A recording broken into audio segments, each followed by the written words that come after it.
Auch gesunde Haut kann unter Feuchtigkeitsverlust und Trockenheit leiden.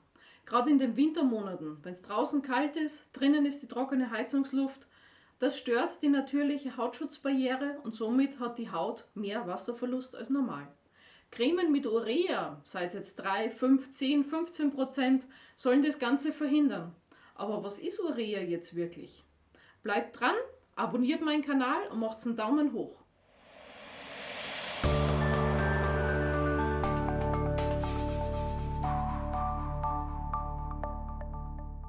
Urea ist die englische und lateinische Bezeichnung für Harnstoff. Sonstige Bezeichnungen sind Carbamid, Carbonyldiamid oder Kohlensäurediamid. Und das Ganze sieht chemisch so aus. Harnstoff zerfällt in Ammoniumcyanat, CO2, Ammoniak, und zwar umso schneller, umso ungünstiger die Umweltbedingungen sind. Das heißt, umso heißer, umso schneller zerfällt das Ganze. Reiner Harnstoff ist weiß, kristallin, geruchlos, ungiftig, hygienisch, ein unbedenklicher Feststoff, der sehr gut in Wasser löslich ist. Der holländische Chemiker Herman Boerhaave entdeckte 1727 bei der Untersuchung von Urin Harnstoff. Und da kommt Harnstoff auch eigentlich in der Natur vor, bei Säugetieren. Dieser Harnstoff hat aber nichts damit zu tun, mit dem Harnstoff, den wir heute in den ganzen Cremen haben. Denn dieser Harnstoff, den wir in die Cremen haben, der ist zu 100% industriell hergestellt. Das Ganze begann 1828, hat der Chemiker Friedrich Wöllner erstmals das Ganze chemisch hergestellt. Und die Einsatzgebiete von Harnstoff, von Urea sind wirklich immens. Zum Beispiel als feuchtigkeitsbindende Faktoren in den Cremen, als Keratolytikum, das heißt hornhautlösend, auch in den Cremen. Harnstoff wird auch in der Lebensmittelindustrie benutzt als Stabilisator, das ist die E-Nummer 927b.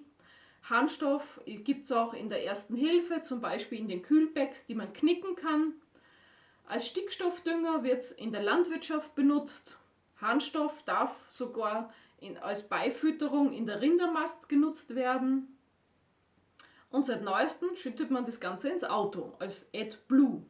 Das Ganze soll die Reduktion von Stickoxiden bewirken. Die Wirkungsweise von Urea, so wie wir sie benutzen in den Cremen, ist feuchtigkeitsbindend und feuchtigkeitshaltend. Das ist der Natural Moisturizing Factor, NMF. Und die Cremen gibt es ja in verschiedenster Urea-Konzentration. Zum Beispiel 5% Urea ist feuchtigkeitsspendend und hält die Haut schön geschmeidig.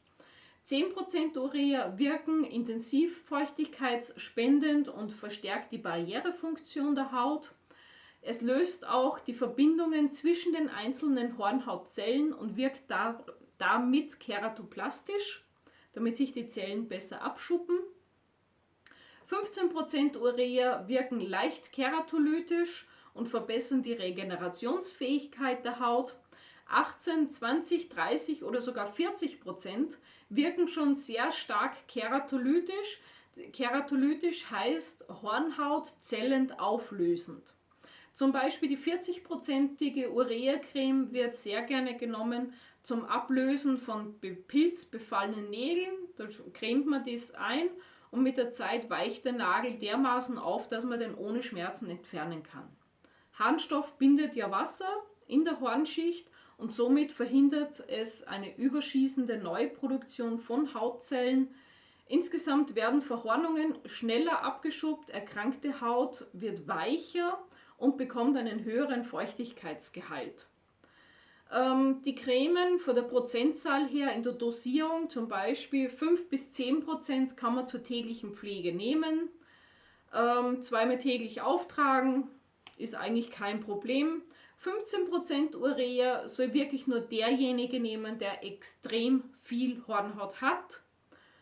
Ab 18% bis 40% ist das Ganze nur mehr kurweise anzuwenden, das heißt 6 bis 8 Wochen maximal soll man das Ganze machen, weil es eben eine sehr hornhautlösende Wirkung hat und sobald sich eben das Hautbild verbessert, soll man mit der Urea-Zahl runtergehen, damit man dann dieses Hautbild erhält.